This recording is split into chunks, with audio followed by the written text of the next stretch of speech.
Next 9 news में आपका बहुत बहुत स्वागत है। मैं हूं आपके साथ अबरारुल हक रहमान। कांग्रेस पार्टी इस वक्त कई बड़े बदलाव से गुजर रही है और कांग्रेस पार्टी के ढांचे में बदलाव के लिए मल्लिकार्जुन खड़गे राष्ट्रीय अध्यक्ष और राहुल गांधी खुद भी मेहनत कर रहे हैं। लेकिन इन सब बातों का नतीजा कितना निकलेगा? क्या वाकई बीजेपी जैसी मजबूत पार्टी और बीजेपी जिन रणनीतियों के तहत चुनाव जीतती है, चुनाव लड़ती है, क्या उसके मुकाबले में कांग्रेस पार्टी कहीं खड़ी नजर आ रही है इस समय? और क्या कांग्रेस पार्टी के जो तमाम प्रयास हैं वो जनता के बीच पहुंच भी पा रहे हैं और क्या जनता उसको समझ भी पा रही है? ये तमाम ऐसे गंभीर सवाल है जिनके जवाब कांग्रेस पार्टी को अभी तलाशने हैं। 2024 का चुनाव नजदीक है और इस वजह से कांग्रेस पार्टी तमाम राज्यों में हाथ पांव मारती नजर आ रही है। हालांकि उसमें कोई बड़ी सफलता अब तक पार्टी को नहीं मिल पाई है। हिमाचल प्रदेश के चुनाव में भले ही कांग्रेस पार्टी की जीत हुई, लेकिन सीटों के लिहाज से अगर समझे तो उतना बड़ा मार्जिन नहीं नजर आया। लेकिन इस बीच राहुल गांधी ने किस तरीके से बीजेपी पर सवाल दागे हैं और प्रधानमंत्री नरेंद्र मोदी की नीतियों का किस तरीके से खिल्ली उड़ाया है, वो आप एक बार जरूर। कन्याकुमारी में शुरू की थी।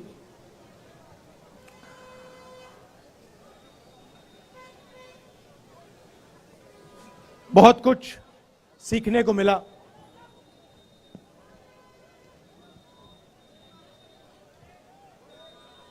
हम काफी यात्री हैं, उनमें से शायद कोई भी ये ना कह पाए शुरुआत में कि हमें इतना हिंदुस्तान की जनता से सीखने को मिलेगा। हर प्रदेश ने कुछ ना कुछ नया सिखाया। किसानों ने, मजदूरों ने, छोटे व्यापारियों ने, माताओं बहनों ने, बच्चों ने अपनी दिल की बात रखी, अपना दर्द रखा। किसानों ने हमें देश की पॉलिसियों के बारे में बताया। छोटे व्यापारियों ने जीएसटी के बारे में, नोटबंदी के बारे में, कोविड में क्या हुआ, क्या होना चाहिए था, सब कुछ हमें बताया, समझाया। अलग अलग भाषाएं हैं, अलग विचार हैं, अलग हिस्ट्री है, अलग इतिहास है, मगर सब एक साथ मिलकर मोहब्बत के साथ इस देश में रहते हैं। जैसे मैंने कहा, नफरत के बाजार में हम मोहब्बत की दुकान खोलने निकले थे और देखने को मिला कि लाखों करोड़ों लोगों ने इस देश में मोहब्बत की दुकानें खोली हैं। हर प्रदेश में सड़कों पे, बारिश में, गर्मी में, सर्दी में हमें यह देखने को मिला।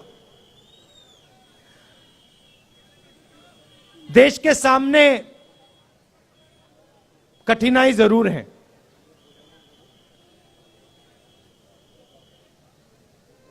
लोकतंत्र पे आक्रमण हो रहा है। उस बात को आप सबसे बेहतर समझते हो। यात्रा से पहले हमने पार्लियामेंट में मुद्दे उठाने की कोशिश की। लोकसभा में, राज्यसभा में हमने भाषण देने की कोशिश की। नोटबंदी पे, गलत जीएसटी पे, किसान बिल पे, जो चाइना हिंदुस्तान की जमीन ले गया है, 2000 स्क्वायर किलोमीटर ले गया है, उस पे, मगर हमें लोकसभा में बोलना नहीं दिया। जैसे ही हम बोलने की कोशिश करते थे, माइक ऑफ कर दिया जाता था। मैंने भाषण के शुरुआत में आप सबसे कहा, प्रेस के हमारे जो मित्र हैं उनका यहां मैंने स्वागत किया,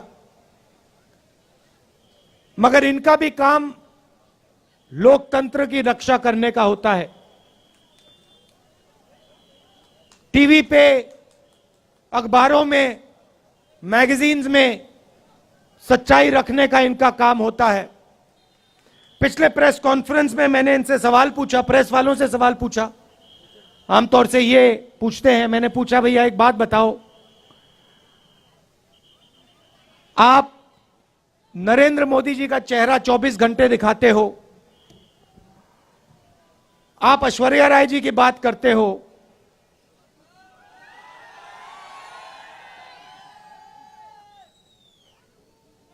अक्षय कुमार की बात रखते हो, आप महंगाई की बात क्यों नहीं रखते हो?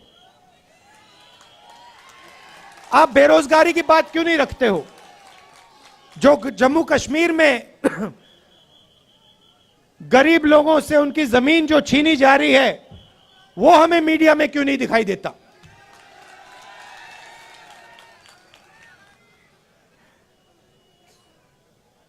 जो कश्मीरी पंडितों के साथ यहां सरकार अन्याय कर रही है।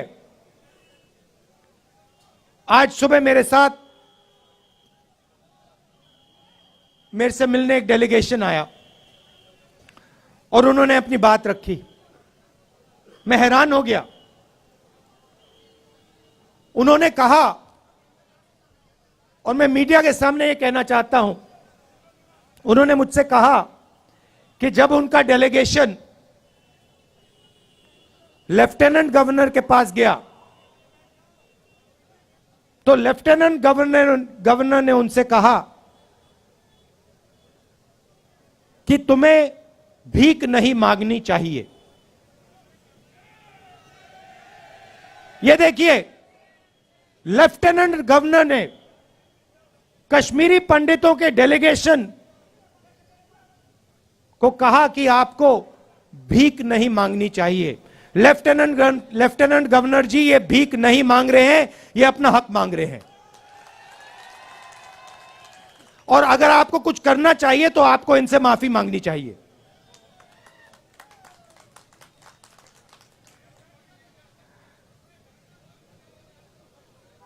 यहां पे जम्मू कश्मीर में मैं आया,